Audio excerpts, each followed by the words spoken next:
शेरा वाली मैया की।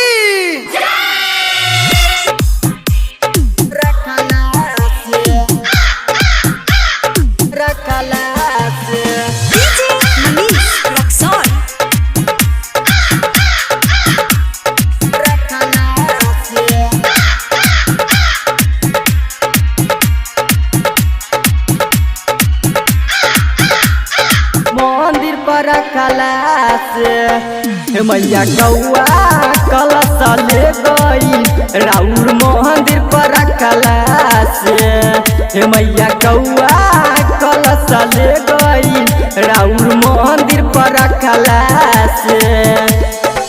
कैसे पूजाई हो आरती देखाई हो, कैसे पूजाई हो आरती देखाई हो, कुछ होई नहीं कनला से मैया कौआ कलश ले गई राउर मंदिर पर कलश मैया कौआ कलश ले गई राउर मंदिर पर कलश।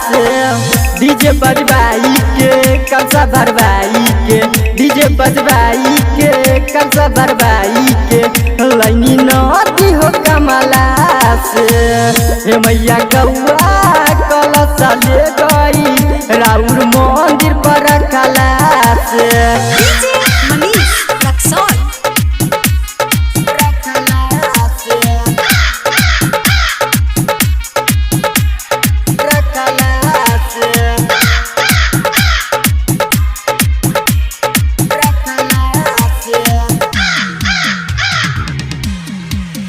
मैया हाथाबा दुनु जोरी करी अरजिया हो,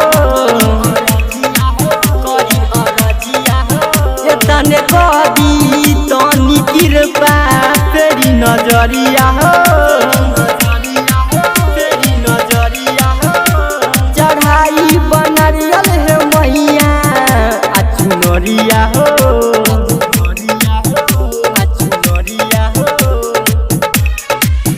मैया हाथाबा दुनु जोरी करी अरजिया हो,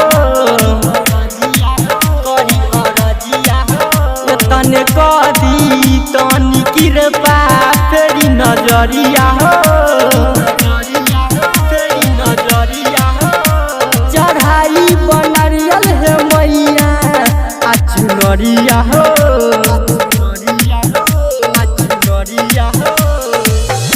में उड़ता नीचे नहीं के बता देता नहीं के मंगला से मैया कौआ कलश ले गई राउर मंदिर पर कलश मैया कौआ कलश ले गई राउर मंदिर पर कलश।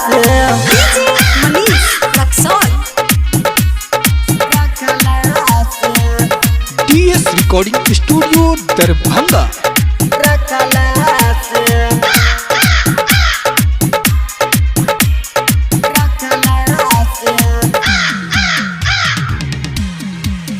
गाना लिखले बार लक्ष्मण कलम तोरी हो, कलम तोरी हो।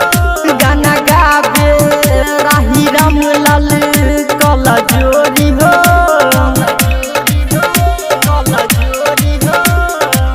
संजी चढ़ाई है माई तो के चुनरी हो, तो के चुनरी हो। गाना लिखले बारे लक्ष्मण कलम तोरी हो, कलम तोरी हो।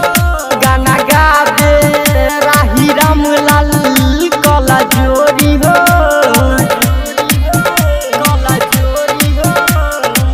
संजीत चढ़ाई है माई तो के चुनरी हो, तो के चुनरी हो। सुनतनी करन रे सोमिता सुमन कुछ होई नहीं कनला से मैया कौआ कलश ले गई राउर मंदिर पर कलश मैया कौआ कलश ले गई राउर मंदिर पर कलश। DS recording studio Darbhanga.